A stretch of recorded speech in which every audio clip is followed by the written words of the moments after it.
My missing sister showed up at our doorstep after 26 years. I wish she never came back. It was April 20th, 1989 when my parents, Carrie Long and Matthew Stevens, welcomed their baby girl into the world. They named her Dolores, unaware of the meaning of the name, Sorrows. Little Dolly had hazelnut brown hair and big brown eyes. My mother often spoke of how her rosy cheeks, fair skin and pretty frilly dresses made her look identical to a porcelain doll. Even at the age of 4, people were surprised at how dainty and delicate she was. The way she was described by others, she was perfect. Despite her being an accidental pregnancy, my parents were no older than 15 at the time. She was considered a blessing. I don't begrudge her the love my parents have always had for her, but for once I wish I could have meant as much to them as she did. I never met the girl. I was born in 2005, long after she went missing. After losing Dolly and the series of miscarriages that followed, my parents did not have much love left. I was born more for the sake of it than anything. I never went a day without hearing about Dolly and my other lost siblings, too. They attempted to name some of them, but gave up after the 8th. Babies that were never born, yet I could never live up to them. Memorial decor filled our home, not that it ever felt like home to me. Hazel would have been a beautiful girl, with hair like dolls. Angel would have had Dolly's kind nature. What about me? Mallory. Molly. I'm tall and thin, with pasty skin and beady brown eyes. I am not the beauty my sister was, but I'm here. I never left. You can just imagine how I felt when Dolly appeared on our doorstep in January, covered in dirt. Her hair remained in pigtails and she wore a pink summer dress. Should she not be a 30-year-old woman by now? She turned 5 on her birthday, but was 4 when she showed up. I stepped out of the house to go to school and saw her sitting in the front yard, as if she never left. I paused for a moment, thinking it was just some random girl. I went inside and got my dad, telling him there's an abandoned toddler outside. Mom was showering, unaware I'd just found her long-lost daughter. Oh my. Dolly. Dolly, is that you? Come to Daddy, baby girl, I've missed you so much, he sobbed as he squeezed her tight. She didn't react at first, only when he pulled away, looked into her eyes and said gently, Dolly? Did she respond with an enthusiastic daddy? I was more confused than anything as I watched this all unfold. How could this child be my missing older sister? How could she just turn up 26 years later without a scratch on her and without aging a day? I tried to point this out, but no one acknowledged my protests. Needless to say, Mom was just as ecstatic as Dad had been, if not more. Dolores was sweet in the beginning.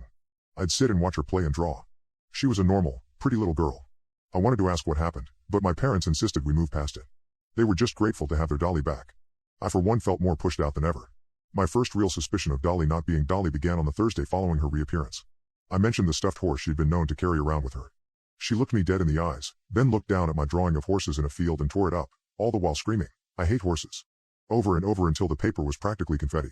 She then looked up at me again and said in her not-so-sweet little voice, and I hate you. I didn't chase after her when she stomped upstairs to her bedroom.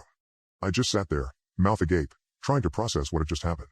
Up until then, we'd been having quite a nice time scribbling away with her crayons together. Perhaps the horse was a trigger for her? I tried not to take it personally, but the oddities didn't stop there. Her once thick and healthy loose curls were falling out in clumps, her ivory skin was turning a grayish, greenish blue, her adorable brown eyes were blackening, and she was getting unexplainably thinner. I tried to express my concerns to my parents, but they wouldn't hear it. Dolly hasn't ever thrown a tantrum. Stop trying to get her into trouble. Don't say such things about your sister, nothing is wrong with her. The last few months have been strange, to say the least, but nothing major has happened.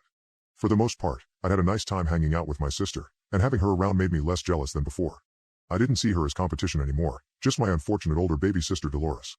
That was until last Sunday.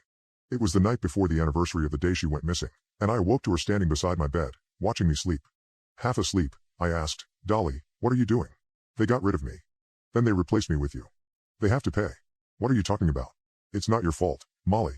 It was Mommy. She didn't see me get in the car. She left me in the woods and Daddy helped her. They have to pay. She then walked out, and went to sleep. It didn't happen again and neither of us mentioned it.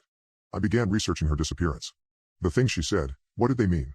I thought about how she hadn't aged and how she'd been covered in dirt when I found her.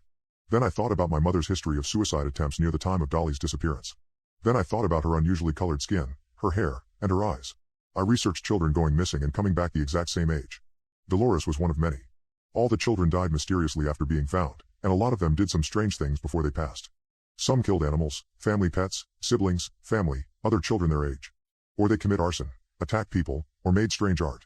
I realized their art, actions, or weird things they said connected to their disappearances. Maggie Price was found in her backyard, 13 years after her disappearance, still a little girl, and covered in bruises.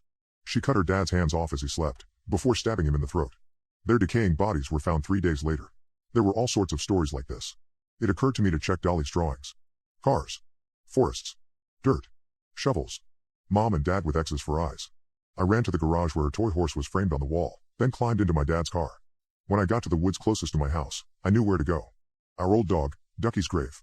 There it was. An empty hole beside his place of burial. Something had escaped. No, someone. I've been staying at a friend's house since then. I know that I can't stop Dolores from completing her unfinished business, or I'll become part of it. I'm starting the grieving process for her and my parents now, to make it easier for myself when they die. To be honest, I'm going to miss Dolly the most.